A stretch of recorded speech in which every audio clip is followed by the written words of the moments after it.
Gold trusted gold buyers తాకట్టులో ఉన్న బంగారాన్ని విడిపించి ఈ రోజు ఉన్న మార్కెట్ ధరకే కొనబడును. మరిన్ని వివరాలకు సంప్రదించండి 77107720. ఇన్ఫ్లుయెన్స్ చేయించుకున్నటువంటి వాళ్ళకి ఇందిరమ్మ ఇండ్లు వస్తున్నాయని చెప్పి ఈ ఇల్లు కూలగొట్టుకొని వాళ్ళ సామాన్ అంతా ఈ పశువుల కొట్టంలోనే ఇక్కడ పెట్టుకుంటున్నటువంటి పరిస్థితి. అదృష్టం ఉన్నవాళ్ళు పెద్ద పెద్ద వాళ్ళంతా వాళ్ళు తెచ్చుకున్నారు. ఆడగొచ్చినప్పుడు ఇంటుంటాను, వాన కొట్టినప్పుడు ఎడ్డకొట్టంలో ఇందిరమ్మ ఇల్లు కనిపెట్టినా ఏది లేదు, ఏమి ఇష్టలేరు, కూరగాయలు అమ్ముకొని బతుకుతాను. ప్రజల కోసము పనిచేయని ప్రభుత్వాలు ఎందుకు అన్నటువంటి కార్యకర్త అయి ఉండి లబ్ధిదారుని అయి ఉండి నాకు రాలేదు. లిస్ట్లో నా నేమ్ అయితే వచ్చింది సార్, మళ్ళీ ఎంక్వైరీకి ఇట్లా ఏం రాలేదు సార్. అడిగితే సరిగా రెస్పాండ్ కూడా ఎవరు ఇస్తలేరు సార్.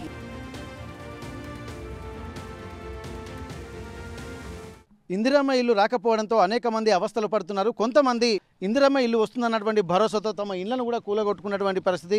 ఇక్కడ గాలిలో మబ్బుల్ని చూసి చేతిలో ఉన్నటువంటి ముంతలోని నీళ్లు ఒలకబోసుకున్నట్టుంది కొంతమంది పరిస్థితి. ప్రస్తుతానికైతే ఇక్కడ చూస్తున్నాము, ఇక్కడ ప్రస్తుతం కడిపికొండ దగ్గర ఉన్నటువంటి రాంపేట దగ్గర మనం ఉన్నాము. ఇక్కడ వీళ్ళు ఇందిరమ్మ ఇల్లు గత ప్రభుత్వంలో వస్తుంది, కానీ ఈసారి కూడా తమకు ఇందిరమ్మ ఇల్లు వస్తుందన్నటువంటి భరోసాతోటి ఉన్న ఇల్లును కూడా కూలగొట్టుకొని వాళ్ళు రెడీగా ఉన్నారు. కానీ తీరా చూస్తే మాత్రం ఇందిరమ్మ ఇండ్లలో తమ పేరు లేకపోవడాన్ని కూడా చాలా తీవ్రంగా పరిగణిస్తున్నారు. ఎందుకంటే తనకు కొడుకులు కూడా లేరు, ఉన్న ఒక్కగానొక్క కూతురు ఇంట్లోనే సేద తీరేటువంటి పరిస్థితి. ప్రస్తుతానికైతే ఈ ఇల్లు కూలగొట్టుకొని వాళ్ళ సామాన్ అంతా ఈ పశువుల కొట్టంలోనే ఇక్కడ పెట్టుకుంటున్నటువంటి పరిస్థితి. ఒక్కొక్కరి దగ్గరికి వెళ్ళిన తర్వాత ఒక్కొక్క వెతలు కూడా మనకు కనిపిస్తున్నాయి. ఇంట్లో ఉన్నటువంటి సామాన్ అంతా కట్టగట్టి ఈ పశువుల కొట్టంలోనే వేసుకున్నారు. పశువుల కొట్టంలో ఉండేటువంటి పరిస్థితి లేదు. ఆ కుర్చీలు అలాగే బట్టలు అక్కడ సంబంధించినటువంటి వాళ్ళ సామాన్ అంతా కూడా ఇక్కడే పెట్టినటువంటి పరిస్థితి. ఓవైపు పశువులు, మరోవైపు ఇద్దరు ముసలులే ఉండడంతో ఇక్కడ కూడా ఉండలేక పక్కనే ఉంటున్నటువంటి తమ కూతురు ఇంట్లో తలదాచుకుంటున్నటువంటి పరిస్థితి. ఎంతైనా ఆ ప్రైవసీ ఉండాలన్నటువంటి పరిస్థితి వాళ్ళకి కనిపిస్తుంది. కానీ ఆ ఇల్లు రాకపోవడంతో వాళ్ళ ఇబ్బందులు కూడా అనేకంగా కనిపిస్తున్నటువంటి పరిస్థితి. ప్రస్తుతానికైతే ఒక్కసారి వాళ్ళు ఏం చేస్తున్నారు, వాళ్ళ ఇబ్బందులు ఏమున్నాయని మనం తెలుసుకునేటువంటి ప్రయత్నం అయితే చేద్దాం. ప్రస్తుతానికి ఈ ఎవరైతే ఉన్నారో ఈ వృద్ధ దంపతులు ఇద్దరు మాత్రం ఇక్కడ వాళ్ళ ఇందిరమ్మ ఇల్లు వస్తుందన్నటువంటి నమ్మకంతో కూడా వాళ్ళు ఓ భరోసాతో ఉన్నారు. అంత భరోసా అంటే ఖచ్చితంగా మీకు ఇస్తామని చెప్పి భరోసా ఇచ్చిన తర్వాత ముందు జాగ్రత్తగా ఇల్లు కూలగొట్టుకొని రెడీగా ఉన్నారు. కానీ ఏం జరుగుతుందో ఒకసారి వాళ్ళ మాటలోనే విందాం. పెద్ద మనిషి, నీ పేరేం పేరు? వెంకటయ్య. మరి ఇందిరమ్మ ఇల్లు వస్తుందని నన్ను చెప్పిందా మీకు? చెప్పిండు, కూడా తీసుకుపోయిండు. మరి ఇస్తా అని చెప్పిన తర్వాత మరి ఎందుకు రాలేదు లిస్ట్లో నీ పేరు? ఏమో మరి. మరి ఏం చెప్పదలుచుకుంటున్నావు? మరి కావాలంటారు సార్. మరి ఎందుకు రాలే? ఇంకా నేను ఓటు వేయలేదా ఎట్లా? అది ఏంది ఇప్పుడు ఓటు అయినప్పుడు మేము పెద్ద చేయాలి. మమ్మల్ని ఇప్పుడు మేము గీన పత్తులు ఎక్కడ మేము ఉంటున్నాం, మమ్మల్ని కలగంటలేదు. ఇట్లా చెప్పు. మరి మీ కొడుకులు లేరు? ఎవరు లేరు? లేరు. ఎవరున్నారు మీకు? బంధువులు ఎవరున్నారు? ఒకటే బిడ్డ. ఇప్పుడు ఎక్కడుంటున్నావు నువ్వు? ఇక వాన కొట్టినప్పుడు ఇంట్లో ఉంటాను, వాన కొట్టినప్పుడు గుడిసెల పంటాను ఎడ్డకొట్టంలో. ఓకే, మరి ఎట్లా ఇబ్బంది అనిపిస్తలేదు నీకు? మరి ఇబ్బంది దోమల దొట్టాల బండపోతే కట్టవచ్చినప్పుడు ఏం చేయాలి? మరి అధికారులు ఏమంటున్నారు? మరి ఇంట్లో వస్తుందని చెప్పి చెప్తున్నా నీకు? అధికారులు ఏమంటలేదు, వస్తలేదు పోతలేదు అంటాను. గట్టి పోతానికి ఇచ్చేస్తారు సార్. మరి ఎవరెవరికి ఇస్తున్నారు ఇండ్లు? నిజమైన లబ్ధిదారులకు ఉన్నాయా లేకపోతే ఎవరెవరికి ఇస్తున్నారు? ఏమైనా పైసలకి ఇట్లా డిమాండ్ చేసిరా? మరి ఎవరికి ఇచ్చింది నాకు తెలియదు సార్. వస్తలేదు నా వరకు నేనే వస్తలేదు నేను అనుకుంటాను. కానీ ఎవరికి ఇచ్చింది నాకు తెలియదు, ఎవరికి నాకు తెలియదు. నచ్చిందట, పెయిన్లట, సూచిందట. ఓకే, ఇప్పుడు మరి ఇప్పుడు ఎవరన్నా మళ్ళీ అడిగినావా ఇల్లు కావాలని చెప్పి? మరి లిస్ట్ రాలేదని చెప్పి ఎవరన్నా అడిగినావా? ఎవరిని అడగలేదు సారు. అప్పుడు పూడ తీసుకపోయిండు, వస్తానన్నారు. పూడ దిగినాం ముసలి నేను దిగినాం. ఇక పూట వచ్చే ఉన్నది, వస్తానన్నారు. ఇంతవరకు రాలే, వాళ్ళ రాలే. నిన్న వచ్చినాయి అన్నారు. మరి నిన్న ఎవరో పోసిందో ఏం కదా నాకు తెలియదు. మరి ఉన్న ఇల్లు ఎందుకు కూలగొట్టుకున్నావు? ఇవి వస్తానని భరోసా పడే కూలగొట్టుకున్నా. అంత భరోసా ఎవరిచ్చారు నీకు? ఎవరిచ్చిందంటే వాళ్ళే పూట తీసుకపోయిన వాళ్ళు ఇచ్చిండ్రు. పూట తీసుకపోయిన వాళ్ళు. Okay okay. ఇప్పుడు అమ్మ, నీ పేరు ఏం పేరమ్మా? నా పేరు యాదమ్మయ్య. మరి ఎందుకు ఇల్లు ఎందుకు రాలేదు అనుకుంటున్నావు? మరి ఇక మా అదృష్టం లేదు, రాలే అనుకుంటారు. ఏం చేయాలి? మాకు అదృష్టం లేదు. అదృష్టం ఉన్న వాళ్ళు పెద్ద పెద్ద వాళ్ళంతా వాళ్ళు తెచ్చుకున్నారు. మాకు తిరిగేటోళ్ళు ఇవ్వలేరు, ఉంటోళ్ళు ఇవ్వలేరు. తప్పలేక కూర్చుంటాను, ఉన్నదో లేదో తింటాను, ఊకుంటాను. ఏం చేయాలయ్యా? ఇక అంతే. ఇప్పుడు మరి మీ బంధువులు కానీ ఎవరన్నా మీకోసం తిరిగి ఇల్లు కావాలి చేసేటోళ్ళు పెట్టోళ్ళు ఎవరు లేరా? ఎవరు లేరు మాకు, ఎవరు లేరు మాకు. తిరగాలి, మాకు ఇల్లు కావాలి, వీళ్ళు ఉండాలి, పోవాలన్నోళ్ళే కానీ ఇంట్లోకి వెళ్ళిపోమ్మన్నోళ్ళే కానీ ఇంట్లో ఉన్నోళ్ళు ఇల్లు కావాలన్నోళ్ళు అయితే ఇవ్వలేరు.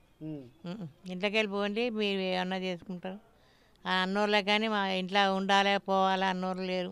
మరి ఇల్లు ఎందుకు గుల కొట్టుకున్నామా? ఇక ఇంత గుడిసోకిటో వేసుకుంటాం. మరి ఇల్లు వెళ్ళిపోయినాక ఏం చేయాలి? వానకాలం వస్తా అంటే ఇంత అదే పర్రగిట్లా కప్పుకుంటాం. ఇప్పుడు ఏడుంటారో మరి మీరు? ఈ ఇళ్ళనే ఉంటాం.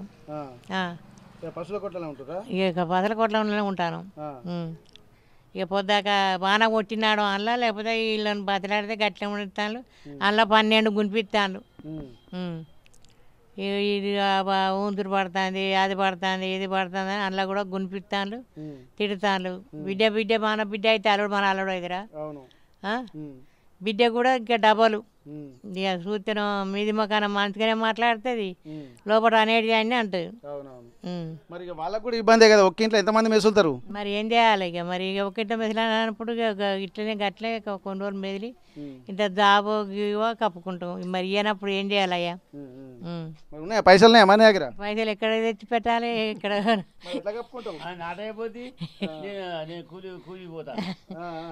ఎట్లా కొనుకొచ్చుకొని గీ కాగడాలు ఉన్నాయి, గియో గయ్య పెట్టుకొని తెచ్చుకొని వేసుకుంటాం. ఏం చేయాలి? ఇక్కడ వాళ్ళిద్దరూ చాలా వృద్ధాప్యంలో ఉన్నారు. వాళ్ళు బయటికి వెళ్ళాలన్నా కూడా ఇబ్బంది. ఇంట్లోకి వెళ్ళి బయటికి నడుచుకుంటూ రావాలంటే ఇప్పుడు మనం చూసాం విజువల్స్లో వాళ్ళు ఎంత నడవడానికి కూడా ఇబ్బంది పడుతున్నారు. ఈ అమ్మనేమో 2 కట్టెలు పట్టుకొని నడుస్తుంది, ఆ తాతనేమో మరో కట్టె పట్టుకొని నడుస్తున్నాడు. ఇక్కడ బయటికి వెళ్దామంటే కూడా వాళ్ళు ఎక్కడికి వెళ్ళలేని పరిస్థితి, ఎవరు రెఫరెన్స్ చేసే పరిస్థితి లేదు. బయటికి వెళ్ళి అడుగుదామన్నా అంత దూరం వెళ్ళలేని పరిస్థితి. అంటే ఇందిరమ్మ ఇళ్ళ లబ్ధిదారులో మీ పేరుందని చెప్పడంతో ఆశతోటి ఉన్న ఇల్లు గూలగొట్టుకున్నారు. పక్కనే ఉన్నటువంటి పాకలో వాళ్ళ సామాను గిట్ల అంతా పెట్టుకొని అక్కడే ఉంటున్నటువంటి పరిస్థితి. కానీ తీరా లిస్టులో చూసేసరికి తమ పేరు లేకపోవడంతో కూడా చాలా అవక్కయ్యారు. ఎట్లాగూ ఇల్లు వస్తుంది కదా అన్నటువంటి ఒక భరోసాతోటి మాత్రం వాళ్ళ బంధువులు కూడా 2 రోజులు ఉంటారని చెప్పి అనుకున్నారు. కానీ ఇప్పుడు ఇల్లు లేకపోయేసరికి వాళ్ళు కూడా కొంత ఇబ్బంది అవుతుంది. ఎందుకంటే ఉన్నొక్క ఇంట్లో కూడా చాలామంది ఇంతమంది మెసలం కూడా ఇబ్బంది అవుతుంది. ఒక్కసారి వాళ్ళ ఆ కూతురుతో మనం మాట్లాడదాం ఏం జరుగుతుంది అనేది. పాపం వాళ్ళకు కూడా ఎంత ఇబ్బంది అవుతుందనేది చూద్దాము. నాకు ఒక కొడుకు. మీకు మీ పేరేం పేరమ్మా? రాజమ్మ. నేను ఆయనకు ఒక బిడ్డను, నాకు 4 బిడ్డలు, ఒక కొడుకు. మేము బెదిర లెక్కనే ఇక వాళ్ళని వెళ్ళగొడతాను. మరి వాళ్ళకి ఇవ్వలేరు. మేము వాన కొట్టినోడు ఉంచుకుంటాను, ఎండగొట్టినోడు అడబంటాను. మేమేం చేయము చెప్పు. వత్తదానే ముసలోళ్ళకి ఆశ చెప్పిండ్రు, కూలగొట్టిచ్చిళ్ళు, రాదంటాను. మా ఉన్నోళ్ళకే భూమి జాగులు ఉన్నోళ్ళకి వస్తుంది, మంచిగా ఉన్నోళ్ళకి వస్తుంది. కానీ ముసలోళ్ళకి ఏం అచ్చుడు లేదు, ఏ రోజు లేదు, ఏ రోజు వాళ్ళకి ఏం అచ్చుడే లేదు అసలుకే. ఫస్ట్ నుండి అంతే. ఇందిరామ్మ పింఛను మొన్ననే వచ్చింది, స్టాంక్షన్ అయింది 2000 ముసలానికి ఒక్కనికే. ముసలామ్మకు లేదు, ముసలాయనకు ఒక్కనికే వస్తుంది. ఇక అంతే. కానీ ఏం లేదు, ముసలోళ్ళకు 12 కిలోల బియ్యం వస్తుంది. ఇక గది వస్తుంది. కానీ ఇక గట్లనే బతుకుతాను. ఇక నేను ఒక్కదానికి, నాకు 4 బిడ్డలు, ఒక కొడుకు. మేము బతికేదే కష్టం, వాళ్ళని నేను చదువుకుంటాం చెప్పు. ఉన్నామంటే ఉన్నట్టు నీడతో ఉంటాను అట్లా. కనీసం రావాలనుకుంటాను. మా నాయనకు మా అమ్మకు బతికినన్ని రోజులన్నీ ఉండాలి కదా వాళ్ళకు. సత్యదాకానైనా వాళ్ళు అలా పడేడు వాళ్ళ కదా. మరి ఎవరు చేస్తారు చెప్పు? మా ఊరు లోకం అట్లా చేస్తాను. ఎవరికి వచ్చేటోళ్ళకి మంచి వాళ్ళు వాళ్ళకు ఉన్నోళ్ళకే వస్తుంది. లేని వాళ్ళకి ఏమి లేని వాళ్ళకి ఎవడ సాయం చేస్తలేడు, అసలే సాయం చేస్తలేడు. ఇందిరమ్మ ఇండ్లు ఎవరైతే ఇన్ఫ్లుయెన్స్ చేస్తున్నారో వాళ్ళకు మాత్రమే వస్తుందో, నిజమైన లబ్ధిదారులకు వస్తలేదు అనడానికి కూడా ఇదొక ఉదాహరణ. ఎందుకంటే వాళ్ళు ఎక్కడికి వెళ్ళలేరు, ఎక్కడ ఉండలేరు. ఇక్కడ పేదల ప్రభుత్వము, ప్రజాప్రభుత్వం అని చెప్పి కానీ అనుకుంటున్నారు. కానీ మరి ఎవరి కోసం ఇక్కడ పాటుపడుతున్నారు అన్నది కూడా ఇక్కడ గమనించాల్సినటువంటి అవసరం ఉంటుంది. మరి ఇట్లాంటి వాళ్ళను అసలు ట్రాన్స్పరెన్సీగా గుర్తించలేరా, లేకపోతే ఈ తప్పు ఎక్కడ జరుగుతుంది? ఇక్కడ ఇందిరమ్మ ఇండ్ల పేర్లు నమోదు చేసుకునేటువంటి వాళ్ళలో ఇక్కడ ఉంటుందా, లేకపోతే కార్యకర్తలకే ఇవ్వాలన్నటువంటి ఒక సంకల్పంతో ఇక్కడ ప్రభుత్వాలు ఉన్నాయా, లేకపోతే ఇక్కడ ప్రజల కోసం అన్నప్పుడు నిజమైన లబ్ధిదారులకు అని చెప్పి అనుకుంటున్నప్పుడు నిజంగా లబ్ధిదారులకు అందుతుందా అనేది ఆర్టీవీ గ్రౌండ్ రిపోర్ట్లోకి వస్తే మాత్రం ఇట్లాంటి ఎన్నో విషయాలు కూడా వెలుగు చూస్తున్నాయి. ఇప్పుడు ప్రస్తుతానికైతే ఆ చెట్టు కిందనే ఆ తాత నివాసంగా ఉంటుంది, చెట్టు కిందనే ఆ తాత నివాసం ఉంటుంది. అక్కడి నుండి ఇక్కడికి వచ్చి వర్షం పడితే తన కూతురు ఇంట్లో ఉంటున్నారు. కానీ ఒకే ఇంట్లో 10 మందికి పైగా ఉండడంతో వాళ్ళకు కూడా ఇబ్బంది అవుతుందని చెప్పి అంటున్నారు. ఇట్లాంటి పరిస్థితులు ఇక్కడ వర్ధన్నపేట నియోజకవర్గంలో ప్రస్తుతానికి కడిపికొండలో కూడా ఎన్నో సమస్యలు ఉన్నాయని చెప్పి చాలామంది ఆర్టీవీకి ఫోన్ చేసి తమ సమస్యలు తమ గోడు వెళ్ళబోసుకోవడానికి కూడా సిద్ధంగా ఉన్నటువంటి పరిస్థితి. ప్రస్తుతం అందులో భాగంగానే ఇందిరమ్మ ఇళ్ల లబ్ధిదారులు ఎవరికి వస్తున్నాయి, ఎవరికి రాకపోతున్నాయి, ఎందుకు రాకపోతున్నాయి, వస్తే ఎవరికి వస్తున్నాయి, ఎవరు ఇన్ఫ్లుయెన్స్ చేస్తే వాళ్ళకే వస్తున్నాయి అన్నటువంటి వార్తలు వినిపిస్తున్న నేపథ్యంలో ఇప్పుడు ప్రస్తుతానికైతే ఒక ప్రత్యక్ష ఉదాహరణ చూసాం. వాళ్ళు బయటికి వెళ్ళలేనటువంటి పరిస్థితి, ఎవరితోటి రెఫరెన్స్ కూడా చెప్పించుకోలేనటువంటి పరిస్థితి, వెనక ముందు ఎవరు లేక వృద్ధ దంపతులకు ఒక కూతురు, ఆ కూతురుకి 4 బిడ్డలు, ఒక కొడుకు, అంటే వాళ్ళ సంతానం కూడా ఎక్కువైపోయింది. ఉన్నది మాత్రం ఒక్కటే ఇల్లు. ఇక్కడ ఉన్నటువంటి ఈ ఉన్న ఇల్లు కూలగొట్టుకొని అక్కడ పాకలో నివసించేటువంటి పరిస్థితులు కూడా ఉన్నాయని చెప్పి అంటున్నారు. ఏదేమైనప్పటికీ కూడా తమకు ఇందిరమ్మ ఇల్లు వస్తుందని చెప్పి గంపడంత ఆశతో మేము ఉన్నాం, కానీ చివరికి ఆ ఇల్లు రాకపోవడంతో తమ బతుకు అగమ్య గోచరం అంటున్నారు. ఎందుకంటే ముసలి వాళ్ళు వృద్ధులు కావడంతో ఇంట్లో కూడా మలమూత్ర విసర్జన చేయాల్సి వస్తుంది. రాత్రిపూట బయటికి వెళ్ళలేని సమయంలో కూడా బెడ్ మీదనే వేయాల్సి ఉంటుంది. ఎవరి ఇల్లు వాళ్ళకు ప్రైవసీ ఉండాలన్నటువంటి దాంతో కూడా కొంతమంది అందరూ కూడా ఇబ్బందులు పడుతున్నటువంటి నేపథ్యంలో ఇక్కడ ప్రస్తుతానికి ఇట్లాంటి పరిస్థితులు ఇంకా చాలా ఉన్నాయి. మరికొన్ని ఆ ఇళ్లలోకి వెళ్దాము, ఎక్కడ కూడా ఎట్లాంటి పరిస్థితులు ఉన్నాయో తెలుసుకున్నటువంటి ప్రయత్నం చేద్దాం. ఇందిరమ్మ ఇల్లు ఎవరికి వస్తున్నాయన్నటువంటి విషయాన్ని చూస్తే అనేక ప్రశ్నలు తలెత్తుతున్నాయి. అసలు ఉన్నటువంటి వాళ్ళకే, ఇన్ఫ్లుయెన్స్ చేయించుకున్నటువంటి వాళ్ళకే ఇందిరమ్మ ఇల్లు వస్తున్నాయని చెప్పి అందరూ ఆరోపిస్తున్నటువంటి నేపథ్యంలో ఆర్టీవీ ఎక్స్క్లూజివ్గా గ్రౌండ్ రిపోర్ట్ చేయడానికి వచ్చినటువంటి నేపథ్యంలో కూడా ఇక్కడ వర్ధన్నపేట నియోజకవర్గం కడిపికొండ దగ్గర కూడా కొంతమంది లబ్ధిదారులుగా మేము ఉన్నప్పటికీ కూడా కానీ మమ్మల్ని ఇందిరమ్మ ఇళ్లలో చోటు దక్కకపోవడంతో అనేక ఇబ్బందులు పడుతున్నాము. వాళ్ళ కుటుంబ నేపథ్యము ఏందనేది ఒకసారి తెలుసుకుందాము. ఎట్లాంటి పరిస్థితులు, వాళ్ళు ఎప్పటి నుంచి ఇక్కడ ఉంటున్నారు అన్న విషయాన్ని తెలుసుకునేటువంటి ప్రయత్నం చేద్దాం. మీ పేరేం పేరమ్మా? నా పేరు సారక్క. మా ఇప్పుడు 30 సంవత్సరాలు అయితే అన్ని కిరాయికుండా బట్టి ఏం లేదు, ఇక్కడే ఉంటాం, ఇదే ఊళ్ళో ఉంటాం. ఏం లేదు, మా ఆయన చనిపోయిండు. ఇందిరమ్మ ఇల్లు కనిపెట్టినా ఏది లేదు, ఏమి ఇస్తలేరు. కూరగాయలు అమ్ముకొని బతుకుతాను. ఇందిరమ్మ పిల్లలు 2 ఆడపిల్లలు. మరి ఎందుకు నీకు రాలేకపోయింది అనుకుంటున్నామా? ఇక వస్తుంది అంటాను అంతే, ఇక వస్తుందని నమ్మి ఊకున్నా, ఏం రాలేదు. డబుల్ బెడ్రూమ్ కానీ అన్నారు, సరే అది కూడా లేదు. అప్పుడు కూడా ఇయ్యలేదు, ఎప్పుడు ఇయ్యలేదు, అప్పుడు ఇయ్యలే, ఇప్పుడు ఇయ్యలేదు. మరి ఎందుకు ఇప్పుడు ఎవరెవరికి అందరికి వస్తుందని చెప్పి అంటున్నారు? ఉన్న ఇల్లున్నలకే వస్తుంది అడుగుతా అంటే వస్తుంది, మళ్ళీ లిస్టులు వస్తుంది, మళ్ళీ లిస్టులు వస్తుంది అని అంటా ఉన్నారు. సరే అని అట్లనే ఊకుంటాను, ఇక వస్తుందో ఆగస్తుందో అని చూస్తాను. ఇప్పటి వరకు అయితే రాలేదు. నాకైతే నా ఏం జరగాలి సార్. మరి ఇప్పుడు మీ జీవన విధానం ఎట్లా జరుగుతుందమ్మా? ఏం జరుగుతుంది సార్, ఇక ఇదే అమ్ముకొని బతుకుడు, రోజు బతుకుతూ. ఇప్పుడు మీ పిల్లలు ఏం చేస్తున్నారమ్మా? మా పిల్లలు డిగ్రీ చదివింది బట్టిగానే ఉంటుంది. పాప ఒక్క పాప పెళ్ళి అయింది, ఒక పాప పెళ్లి చేసిన, అంతే. అప్పు తెచ్చి పెళ్లి చేసిన, అప్పు అట్లనే ఉన్నది. ఇప్పుడు పాప పెళ్లి చేద్దామంటే కూడా డబ్బులు లేవు? ఏం లేవు సార్, ఏం లేదు. ఇక ఊరి మీద బతుకుతాను, కూరగాయలు అమ్ముకొని, అంతే. ఇక్కడ నిజంగా ఒంటరి మహిళలే జీవితంగా కాలం గడుపుతున్నప్పుడు ప్రభుత్వాలు కానీ, చుట్టుపక్కల ఉన్నటువంటి వాళ్ళు కానీ, బంధువులు కానీ భరోసాగా నిలబడాలి. కానీ ఆ తల్లికి ఏ ఒక్కరు కూడా అందుబాటులో లేకపోవడము, పేదలకు అలాగే అర్హులైన వాళ్ళకి అండగా నిలబడతామని చెప్పి ప్రభుత్వాలు చెప్తున్నాయి. గత ప్రభుత్వంలో కూడా కనీసం డబుల్ బెడ్రూమ్ అన్నటువంటి ఊసే లేకుండా అని చెప్పి అంటున్నారు.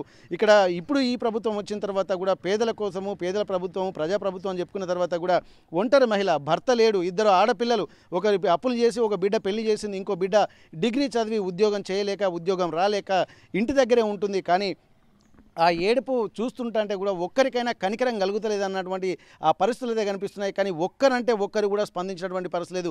ఎవరైతే ఇన్ఫ్లుయెన్స్ చేయిస్తున్నారో వాళ్లకు మాత్రమే లబ్ధిదారులు వస్తున్నారు. కానీ ఇక్కడ అడిగేటువంటి వాళ్ళు ఎవరు లేరు, వాళ్ళకు మద్దతు ఇచ్చేటువంటి వాళ్ళు ఎవరు లేరు.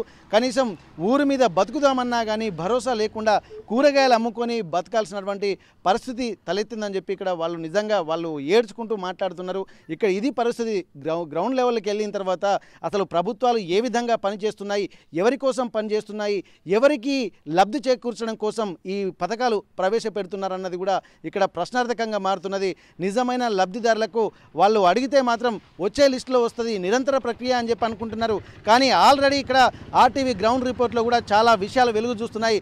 కోట్ల రూపాయలు ఉన్నటువంటి వాళ్ళకి, భూములు ఉన్నటువంటి వాళ్ళకి అన్నీ ఉన్నటువంటి వాళ్ళకి మాత్రం డబుల్ బెడ్ ఇళ్ళ రూముల్లో ప్రథమ ప్రాధాన్యత ఇచ్చుకుంటున్నటువంటి వస్తున్నటువంటి పరిస్థితి. కానీ ఏమీ లేని దిక్కులేని అంటే మగదోడు లేరు, ఆడపిల్లల్ని పట్టుకొని కుటుంబాన్ని కాలాన్ని వెల్లదీస్తున్నారు. కూరగాయల బండి అమ్ముకొని కూరగాయలు అమ్ముకుంటూ బండి మీద కూరగాయలు అమ్ముకుంటూ కాలం వెల్లదీస్తున్నటువంటి దినదిన గండంగా బతుకుతున్నటువంటి వాళ్లకు ఎట్లాంటి భరోసా కూడా ఈ ప్రభుత్వాలు కల్పించడం లేదు.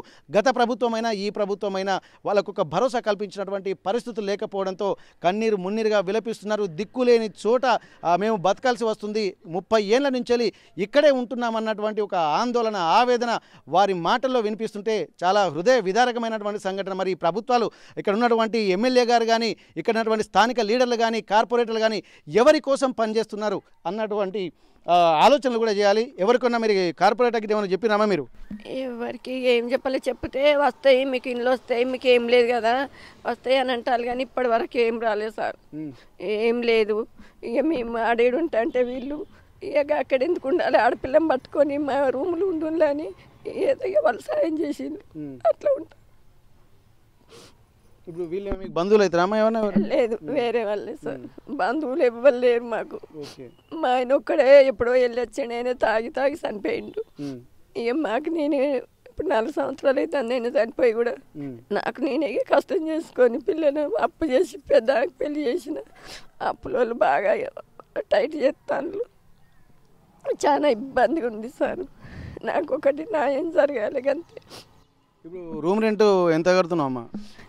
రూమ్ రెంట్ బయట ఉన్నది కిరాయి కానీ వాళ్ళు ఎక్కువ తీసుకుంటారు. నేను ఇచ్చినంత ఏదో ఇక మనకు తోసినంత ఓనేలు ఇస్తా ఓనేలు ఏదో ఇక సర్దుకపోతాను, ఎవరు లేరు తోడు లేరు కదా అని అంతే, ఏం లేదు సార్. Okay okay. ఇప్పుడు అండగా నిలబడతామని చెప్పి చెప్తున్నారు. మరి ఎవరికి అండగా నిలబడుతున్నారు? ఎవరి కోసం దేనికోసం ఈ ప్రభుత్వాలు పనిచేస్తున్నాయి అనేది కూడా ప్రశ్నార్థకంగా మారుతుంది. ఇంత కన్నీరు పెట్టేటువంటి వ్యవస్థ దేనికోసం? ఇది మంచిదా చెడుకా? మరి ఊళ్ళలో ఉన్నటువంటి వాళ్ళు సాటి మనుషులు కూడా పక్క నుండి కొంత ఆశ్రయం ఇస్తున్నారు. కానీ ఇక్కడ నిజమైనటువంటి పథకాలు ఎవరికి వర్తిస్తున్నాయనేది కూడా ప్రభుత్వాలు ఇక్కడ ఉన్నటువంటి స్థానిక కార్పొరేటర్ కానీ స్థానిక ఎమ్మెల్యే కానీ గ్రామ పంచాయతీలో ఉన్నటువంటి అధికారులు కానీ ఇందిరమ్మ ఇండ్ల నమోదు చేసుకునేటువంటి కార్యకర్తలు కానీ ఎవరైతే ఉన్నారో వాళ్ళు అంతరాత్మ మీద చేయి వేసుకొని వాళ్ళ గుండెల మీద చేయి వేసుకొని నిజంగా ఎవరి కోసం మనం పనిచేస్తున్నాం అన్నటువంటి ఒక ఆలోచనలు చేయాల్సినటువంటి అవసరం ఉంటుంది. లేకపోతే ఇట్లాంటి వాళ్ళ ఇబ్బందులు పడుతున్నారు, ఇంత వీళ్ళ ఏడుపు ఎవరికి తలుగుతుందన్నది కూడా వీళ్ళు ఖచ్చితంగా ప్రశ్నించుకోవాల్సినటువంటి అవసరం అయితే కనిపిస్తుంది. రేపు వచ్చే లిస్టులో రాముడెవడో రాకాశెవడో అన్నటువంటి ఒక సామెత ఇక్కడ తెలంగాణలో ఉంటుంది. కాబట్టి అట్లాంటి పరిస్థితి రేపు ఏ ప్రభుత్వం వస్తుందో ఎవరుంటారో తెలియదు. కానీ వస్తున్నప్పుడే ఉన్నప్పుడే దోచుకోవాలా దాచుకోవాలన్నటువంటి పరిస్థితులే కనిపిస్తున్నాయి. ఒక్కొక్క ఇందిరమ్మ ఇళ్ళ లబ్ధిదారులకు సంబంధించి కూడా ₹1,00,000 కూడా డిమాండ్ చేస్తున్నట్టుగా తెలుస్తుంది. ఆ పైసలే ఉంటే వాళ్ళు ఈ కూరగాయలు ఎందుకు అమ్ముకుంటారన్నటువంటి ఆ ప్రశ్నలు కూడా తలెత్తుతున్న నేపథ్యంలో స్థానిక కార్పొరేటర్ ఖచ్చితంగా రెస్పాండ్ కావాలి, స్థానికంగా ఉన్నటువంటి నాయకులు రెస్పాండ్ కావాలి, ఎమ్మెల్యే గారు కూడా రెస్పాండ్ కావాలి. అలాగే మున్సిపల్ కార్పొరేషన్ అధికారులు కూడా ఇక్కడ ఖచ్చితంగా దీనిపై స్పందించి జిల్లా కలెక్టర్ కూడా స్పందించి మరి మీరందరూ ఎవరి కోసం పనిచేస్తున్నారు అన్నటువంటి సమాధానం కూడా చెప్పాల్సినటువంటి అవసరం అయితే కనిపిస్తుంది. ఇక్కడ ఇట్లాంటి వ్యక్తులు చాలామంది ఉన్నారు. వాళ్ళందరి దగ్గరికి వెళ్దాము, ఈ ప్రభుత్వాలు ఏం చేస్తాయన్నటువంటి ఆ విషయాలు కూడా మనకు RTV గ్రౌండ్ రిపోర్ట్లో ఇంకా ఇట్లాంటి చాలామంది ఉన్నట్టుగా మనకు తెలుస్తుంది. మిగిలిన వాళ్ళని కూడా కలిసేటువంటి ప్రయత్నం చేద్దాం. మరికొంతమంది మనతో ఉన్నారు. కడిపికొండలో కూడా ఇల్లు రాలేదన్నటువంటి ఆవేదన వాళ్ళలో చాలామందిలో కనిపిస్తుంది. ఒకసారి వాళ్ళతో మనం మాట్లాడదాము. మీ ఇంట్లో ఎంతమంది ఉంటారమ్మా? అసలు మీకున్నటువంటి ఇబ్బందులు ఏంటి? నాకు 2 కొడుకులు సార్. 2 కొడుకులలో ఒక కొడుకు 2 పిల్లలు, ఒక కొడుకు 2 పిల్లలు. మాకు ఇంట్లో ఎవ్వరు లేరు, మాకేం ఆస్తులు పాస్తులు సార్. మేము ఉండేది 2 రూమ్లు ఉన్నాయి. ఆ 2 రూమ్లలో ముగ్గురం అడ్జస్ట్ అవుతాం. ఒక కొడుకు అది అని, ఒక కొడుకు ఏం లేదు అసలుకి. ఇంకా ఇల్లు కట్టుకోవాలని మాకు కోరిక సార్. అంతే. మరి ఎందుకు ఇవ్వలేదు అనుకుంటున్నారు? మాకు ఎవరు రాయలేదు సార్. రాపిచ్చి ఇస్తే మాకు ఇయ్యలే. ఏం మాకు భూములు లేవు, జాగాలు లేవు, ఆస్తులు లేవు, పాస్తులు ఏం లేవు సార్. మాకు బయటనే రాసుకుని పోయినరా? మరి రాసుకపోయిన్లు ఇంకోరు కచ్చిళ్ళు చూసుకున్నారు, అన్ని చేసుకున్నారు. మరి మాకు ఎందుకు రాయలేదో లేదు తెలియదు సార్. బయటనే వాళ్ళు ఏం మాట్లాడుకున్నారో మాకు తెలియదు. మీ పిల్లలు ఏం చేస్తారమ్మా? ఒక ఆయన ఎన్నటిలా సెక్యూరిటీగా ఉంటాడు, ఒక ఆయన మేస్త్రి పని చేస్తాడు సార్. మాకేం లేదు సార్. ఇక అంతే. మరికొంతమంది ఉన్నారు, వాళ్ళు ఎట్లాంటి ఇబ్బందులు ఎదుర్కొంటున్నారో కూడా చూద్దాం. ఒకసారి వీళ్ళతో మాట్లాడదాం. బ్రదర్, మీ పేరేం పేరు? వంశీకృష్ణ. వంశీకృష్ణ. ఇప్పుడు మీ ఇంట్లో ఎవరెవరు ఉంటారు? అమ్మ, నేను. డాడీ సార్ చనిపోయాడు, ఇల్లు లేదు. ఇల్లు అప్లికేషన్ పెడితే ఇస్తాం అది అన్నారు, కానీ ఉన్న వాళ్ళకి అందరికి ఇచ్చేసారు. వాళ్ళకి ఆల్రెడీ ఇల్లులు ఉన్నాయి, వాళ్ళకి ఇచ్చేసారు. మనం అడిగితే నెక్స్ట్ ఏంటి సెకండ్ లిస్ట్లో చూద్దాం అది అన్నట్టుగా కొంచెం మాట్లాడుతున్నారు. నువ్వేం చేస్తావు? Driving sir. ఓకే. మీ అమ్మ ఏం చేస్తుంది? కూలి పని. ఓకే. కానీ ఇప్పుడు ఎక్కడ కూడా మీకు వేరే ల్యాండ్ కానీ ఏం లేదు, ఇది ఓన్లీ ఇది ఒకటే. ఇల్లు కూడా లేదు సార్. ఇప్పుడు ఇల్లు ఇది మీదేనా? మాదే సార్. Okay okay. ఎప్పుడు కట్టుకున్నారు ఇది? రేగులు అవుతుంది సార్ చాలా. ఇప్పుడు మరి మీకు ఇస్తా అని చెప్పి గత బీఆర్ఎస్ ప్రభుత్వంలో కూడా డబుల్ బెడ్రూమ్ ఇస్తా అన్నారు. అప్పుడు ఇస్తా అన్నారు, కానీ అది కూడా రాలే. ఇప్పుడు ఇది ఇస్తా అన్నారు, ఇది కూడా రాలే. ఏమన్నా అడిగితే సెకండ్ లిస్ట్లో చూద్దాం అది అన్నట్టుగా మాట్లాడుతున్నారు. ఎందుకు సెకండ్ లిస్ట్? మరి ఉన్నోళ్ళకి ఇచ్చుకుంటూ లేని వాళ్ళకి ఎందుకు ఇట్లా ఆపుతున్నారు అనుకుంటున్నారు మీరు? అన్నోళ్ళకి ఇచ్చేసారు సార్. చెప్తున్నా సార్, మనకు ఫస్ట్ ప్రిఫరెన్స్ ఇవ్వలే, వాళ్ళ కార్యకర్తలకు ఇచ్చేసారు. మనం అడిగితే ఏమన్నా అంటే సెకండ్ లిస్ట్లో అది అన్నట్టుగా చూద్దాం అన్నట్టుగా మాట్లాడుతున్నారు. Okay okay. ఇక్కడ ఒకసారి మనం లోపలికి వెళ్ళి చూద్దాం. వీళ్ళకి ఏం లేదు, దాదాపు ఏంటంటే ఉన్న ఇల్లు కూడా చాలా ఇబ్బందికరంగానే ఉన్నది. వర్షం వస్తే ఖచ్చితంగా ఇక్కడ ఉరవాల్సిందే రేకుల షెడ్డు. అలాగే ఎండ వచ్చినా కానీ ఈ రేకుల షెడ్డుకు వేడికి మాత్రం ఇక్కడ ఉడికిపోవాల్సినటువంటి పరిస్థితి. ఇట్లాంటి వాళ్ళు ఎంతోమంది ఉన్నారు. కానీ ఇక్కడ ప్రభుత్వాలు కూడా కొంత ట్రాన్స్పరెన్సీగా ఉండాల్సినటువంటి అవసరం అయితే కనిపిస్తుంది. ఇక్కడ లబ్ధిదారుని ఫస్ట్ గుర్తించాలి. కొంతమందిలో కాకుండా కొంతమందికైనా సరే నిజమైన లబ్ధిదారులను గుర్తించాల్సింది. పార్టీల కోసం కార్యకర్తల కోసం పనిచేస్తే చేయలేము, ఎందుకంటే కష్టపడేటువంటి వాళ్ళకి ఇవ్వచ్చు. కానీ ఇక్కడ కొంత ముందు లిస్టులో మాత్రం నిజమైన లబ్ధిదారులకు ఇస్తే ఇక్కడ కొంత భరోసా ఉంటుంది. ప్రభుత్వాలు ఎవరి కోసం పనిచేస్తాయి అన్నటువంటి ఆలోచనలు కూడా సామాన్య జనానికి కూడా వస్తాయి. అది వాళ్ళకే అడ్వాంటేజ్ అన్నటువంటి విషయాన్ని కూడా గమనించాలని చెప్పి స్థానికంగా ఉన్నటువంటి వాళ్ళు చెప్తున్నటువంటి పరిస్థితి. ఏదేమైనప్పటికీ కూడా ఇక్కడ లబ్ధిదారులకు ఇల్లు కేటాయించకుండా ఉన్నటువంటి వాళ్లకు, భూములు ఉన్నటువంటి వాళ్లకు, వెనక భరోసా ఉన్నటువంటి వాళ్లకు కేటాయిస్తున్నారు. కానీ ఇక్కడ దిక్కు దివానా లేదు, వాళ్ళకి వెనక ముందు లేనివటువంటి వాళ్లకు కూడా కేటాయిస్తే బాగుంటుందని చెప్పి అన్నారు. ఇక్కడ మనం చూసాము, ఇక్కడ ఇద్దరు వృద్ధులను చూసాము, వాళ్ళకు కొడుకులు లేరు, కనీసం ఉన్న కూతురు ఇంట్లో ఉండేటువంటి పరిస్థితి లేదు, పశువుల కొట్టంలో ఉంటున్నారు. మరొక వైపు చూసాము, ఒక తల్లికి భర్తను కోల్పోయి ఉన్న ఇద్దరు బిడ్డల్లో ఒక అప్పు చేసి ఒక బిడ్డ పెళ్లి చేసింది. ఉన్న బిడ్డ డిగ్రీ చదివి ఏం పని చేయలేక, ఉద్యోగం లేక ఇంటి దగ్గరే ఉంటుంది. ఆ బిడ్డ పెళ్లి ఎలా చేయాలని దాదాపు 30 ఏళ్ల నుంచి కూడా ఇదే గ్రామంలో ఉంటున్నప్పటికీ కూడా కనీసం ఒక్కరు కూడా పట్టించుకున్నటువంటి పరిస్థితి లేదు. ఆ తల్లి కన్నీరు మున్నీరు అవుతుంది. ఇప్పటి వరకు బిడ్డకు పెళ్లి చేయలేక, ఆ కుటుంబాన్ని నెట్టలేక అనేక ఇబ్బందులు పడుతున్నది. ఇక్కడ ఈ ఇంటికి వచ్చి చూసినట్టయితే తను ప్రస్తుతానికైతే యువకుడిగా ఉన్నాడు, కానీ తను కూడా క్యాబ్ డ్రైవర్గా పని చేసుకుంటున్నాడు. తల్లి కూలికి పోతుంది. ఇల్లు చూస్తేనేమో ఇలా రేకుల షెడ్లో ఉంటున్నటువంటి పరిస్థితి. మరి ఎవరి కోసం ప్రభుత్వాలు పనిచేస్తున్నాయని చూడాలి. ఇప్పటికైనా ప్రభుత్వాలు తక్షణమే స్పందించి ట్రాన్స్పరెన్సీ మెయింటైన్ చేసి జిల్లా కలెక్టర్లు కూడా ఇట్లాంటి వ్యక్తులను నిజంగా వాళ్ళు ఎవరి కోసం పనిచేస్తున్నారన్నది కూడా ఒక అబ్జర్వ్ చేయాల్సినటువంటి అవసరం ఉంటుంది. స్థానిక కార్పొరేటర్లు కూడా ఏ పార్టీ అయినప్పటికీ కూడా నిజమైన లబ్ధిదారులకు అవసరం అనుకుంటే ప్రభుత్వం మారినా కానీ వాళ్ళకు రిక్వెస్ట్ చేసైనా ఇట్లాంటి వాళ్ళకి ఇప్పిస్తే కూడా వాళ్ళ బాధలలో కొంతనైనా పంచుకునేటువంటి అవకాశం అయితే కనిపిస్తుంది. ప్రజల కోసము పనిచేయని ప్రభుత్వాలు ఎందుకు అన్నటువంటి ప్రశ్న ఇట్లాంటి సందర్భాలు చూస్తేనే మనకు కనిపిస్తున్నటువంటి పరిస్థితి కనిపిస్తుంది. ఇందిరమ్మ ఇళ్లలో అవకతవకలు జరుగుతున్నాయని చెప్పి ఎప్పటికప్పుడు ప్రతి నియోజకవర్గంలో ఏదో ఒక కంప్లైంట్ వస్తుంది. ఆర్టీవీ కూడా అనేక మంది ఫోన్లు చేస్తున్న నేపథ్యంలో ప్రస్తుతానికి వర్ధనపేట నియోజకవర్గంలోని ఇక్కడ కడిపికొండ దగ్గర ఉన్నాము. ఒకసారి లబ్ధిదారులుగా మేము అర్హత ఉన్నప్పటికీ కూడా మాకు రాలేకపోవడంపై కూడా తీవ్రంగా స్పందిస్తున్నటువంటి పరిస్థితి. మీ పేరేం పేరండి? బుజ్జ భిక్షపతి. మాకు ఆల్రెడీ డిక్లేర్ అయింది, ఇస్తామని చెప్పి ఇల్లు కూడా కూలగొట్టుకొని ఉన్నాం. ఈ ప్లేస్ కూడా ఓపెన్ చేసి పెట్టమన్నారు, పెట్టినాం. మొన్న లిస్ట్లో ఇచ్చిందంటే వచ్చింది అన్నారు. ఇప్పుడు మొన్న అడిగితే మీ తర్వాత వస్తుంది అని చెప్తారు. మేము ఇప్పుడు కిరాయి ఉంటాను, బయట 2000 3000 కిరాయి ఉంటాను అని చెప్పి ఎంత అడిగినా కూడా ఇస్తాం అంటారు. ఓకే. ఇప్పుడు మరి మీకు రాలేకపోవడానికి ముందు ఇస్తా అని చెప్పి ఇవ్వకపోవడానికి కారణం ఏమన్నా అన్వేషిస్తున్నారా మీరు? కారణం అంటే ఇక వాళ్ళు ఇక్కడ ఊళ్ళో ఉన్నోళ్ళు పెద్ద మనుషులు వాళ్ళు ఇక అడగాలి, చెప్పాలి. మాకేం తెలియదు, మేము ఎవరిని అడగలే. వచ్చి ఎంక్వైరీ చేసుకొని పోయిళ్ళు, ఇల్లు కన్ఫామ్ అని చెప్పిళ్ళు. మాకేం లేదు, కిరాయి ఉంటానని కూడా చెప్పినాం. సరే అన్నారు. అన్నీ రాసుకొని పోయిళ్ళు, కిరాయి ఇల్లు చూపెట్టినాం. అన్నీ పోయినాయి. అన్నీ అయిపోయినాక ఇప్పుడు మొన్న లిస్ట్ వచ్చింది.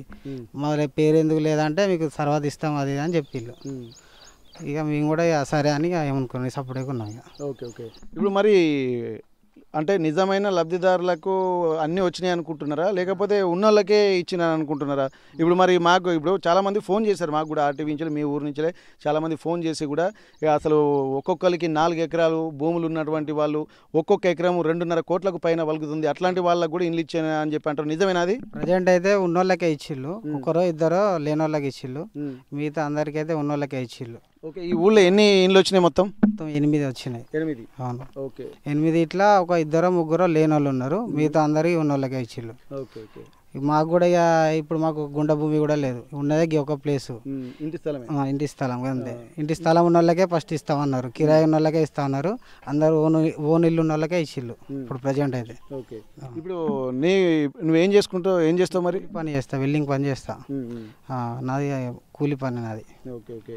ఇక్కడ యువత కూడా ఉపాధి లేక గ్రామాలలో కూడా ఏదో ఒక పని చేసుకుంటున్నటువంటి పరిస్థితి, కానీ అట్లాంటి వాళ్ళు కూడా ఆ ఊళ్ళల్లో ఉండి ఆత్మాభిమానంతో పని చేసుకుంటున్నారు, బయటికి వెళ్ళలేక. ఎందుకంటే తల్లిదండ్రులు ఉంటారు, వాళ్ళని కూడా పోషించుకోవాల్సినటువంటి అవసరం ఉంటుంది. కాబట్టి ఆ బాధ్యతను ఆ రెస్పాన్స్ భుజాన్ని ఎత్తుకొని ఇక్కడ వీళ్ళు ఇంటి దగ్గరే ఉండుకుంటూ వాళ్ళ తల్లిదండ్రులకు చేదోడు వాదోడుగా ఉంటున్నారు. కానీ నిలువ నీడలేక కూడా అనేక ఇబ్బందులు పడుతున్నటువంటి పరిస్థితి. ఇక్కడ ప్రభుత్వం కూడా ప్రతిష్టాత్మకంగా ఇందిరమ్మ ఇల్లు ఇస్తామని చెప్పి అయినప్పటికీ కూడా ఉన్నటువంటి వాళ్ళకే ఇస్తున్నారు, ఎకరాల భూములు ఉన్నటువంటి వాళ్ళకే ఇస్తున్నారు. ఏమి లేనటువంటి తమల్ని మాత్రం ఎందుకు విస్మరిస్తున్నారు అన్నటువంటి ప్రశ్న ఇక్కడ యువతలో కూడా మేల్కొంటుంది. ఇట్లాంటి ఆలోచనలు ఉన్నప్పుడే ఒక రకమైనటువంటి భరోసా ప్రభుత్వాలు కల్పించాలి, కానీ ఆ భరోసా లేకపోవడం కూడా వారు తీవ్ర ఆవేదన వ్యక్తం చేస్తున్నటువంటి పరిస్థితి.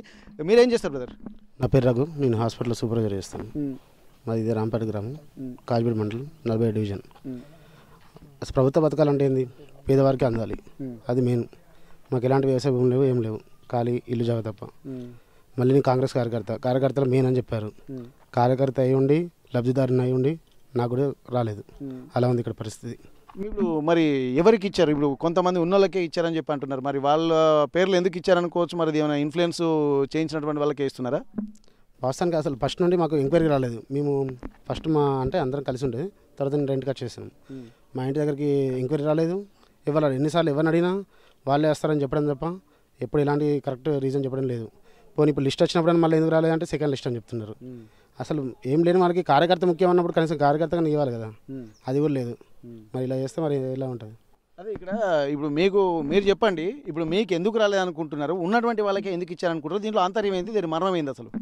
ఇక్కడ కమిటీ మెంబర్స్ అసలు ఒకరిని పిలిచి మరి వీళ్ళకి ఇస్తున్నామని చెప్పేసి ముందు ఎప్పుడు చెప్పలేదు, మాట్లాడలేదు. అది చెప్తే మేము అక్కడే అడగేవాళ్ళం, అరే మాకు లేదుగా, ఫస్ట్ మాకు ఇవ్వండి, తర్వాత వాళ్ళకి ఇవ్వండి అడుగుతాం. లిస్ట్ వచ్చి ముగ్గులు వచ్చేటప్పుడు తెలుస్తుంది మాకు. అంతవరకు ఎలాంటి బయట చెప్పడం కానీ ఇలాంటివి కానీ జరగడం లేదు, అంతర్యంగా నడుస్తుంది. వాళ్ళే చెప్తున్నారు. నిన్న మున్సిపల్ కమిషన్ దగ్గరికి వెళ్తే మీ కమిటీ మెంబర్స్ ఏవో లిస్ట్ ఇచ్చారు, వాళ్ళే ఇస్తున్నా అంటే లబ్ధిదారులు మేము ఉన్నాక వాళ్ళే ఎట్లా ఇస్తారంటే అది మీరు ఎమ్మెల్యే గారితో మీ కమిటీ మెంబర్తో మాట్లాడుకుని అంటున్నారు. ఆ కమిటీ మెంబర్సే మాతో చర్చించట్లేదు, ఎవరు చెప్తాము? అంటే ఇప్పుడు వాళ్ళు చేసిందే ఫైనల్, నిజమైన లబ్ధిదారులు లేదు. ఇప్పుడు ఎవరు చేస్తే వాళ్ళదే ఫైనల్ వాళ్ళదే ఫైనల్. అడిగితే సెకండ్ లిస్ట్ వస్తాను గ్యారంటీ ఉందా? అది లేదు. సెకండ్ లిస్ట్ సరే, సెకండ్ లిస్ట్ అది సెకండ్ వాళ్ళు చూసుకోవాలి, ఫస్ట్ లబ్ధిదారునికి ఇవ్వాలి కదా, అది ఇవ్వలేదు. మాకు లేదనే విషయం ప్రతి ఒక్కరికి ఊళ్ళో అందరికీ తెలుసు. మా కార్యకర్తలు తెలుసు, కాంగ్రెస్ కార్యకర్తలు తెలుసు, అందరూ తెలుసు. ఇందిరమ్మ కమిటీ మెంబర్స్ కూడా తెలుసు ఇతనికి ఎలాంటిది లేదు, ఖచ్చితంగా ఇల్లు ఇవ్వాల్సింది, ఆయన ఇవ్వలేదు. అంత మూర్ఖత్వం ఉంది ఇక్కడ. ఓకే, అంటే మరి ప్రభుత్వం ఎవరి కోసం పనిచేస్తుంది అనుకుంటున్నారు మీరు? కార్యకర్తగా పనిచేసినప్పుడు ఇంకెవరి కోసం పనిచేస్తుంది? కార్యకర్త ముఖ్యమన్నారు, కార్యకర్తకి ఇవ్వలేదు, లబ్ధిదారికి ఇవ్వలేదు, ఇంకెవరి కోసం పనిచేస్తుంది? వాళ్ళు అంతర్గతంగా వాళ్ళు చేసుకునే తప్ప ఏం లేదు. ఓకే, అంటే ఇప్పుడు మీ పరిస్థితి బ్రదర్? సార్ నా పేరు రంజన్ కుమార్ సార్, నేను హైదరాబాద్లో చిన్న వర్క్ చేసుకుంటాను. లిస్ట్లో నా నేమ్ అయితే వచ్చింది సార్, మళ్ళీ ఎంక్వైరీకి ఇట్లా ఏం రాలేదు సార్. అడిగితే సరిగా రెస్పాండ్ కూడా ఎవరు ఇస్తలేరు సార్, మెయిన్ ఇష్యూ అది. ఇక్కడ ఎవరు ఉంటారు మీరు? ఇక్కడ మా అమ్మాయి నేనే సార్, డాడీ లేరు, డాడీ చనిపోయారు.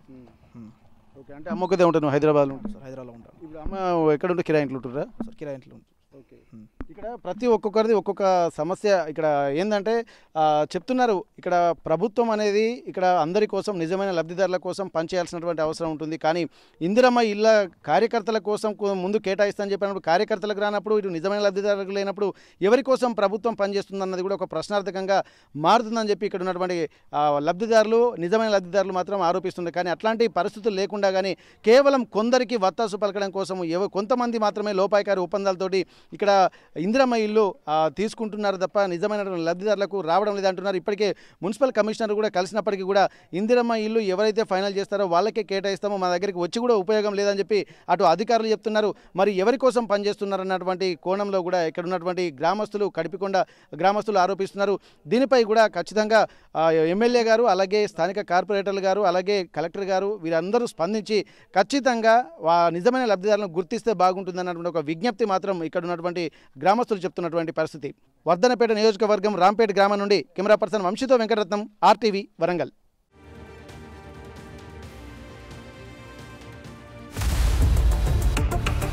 ఇండియా పాకిస్తాన్ తాజా అప్డేట్స్ కోసం డౌన్లోడ్ చేసుకోండి RTV లైవ్ యాప్.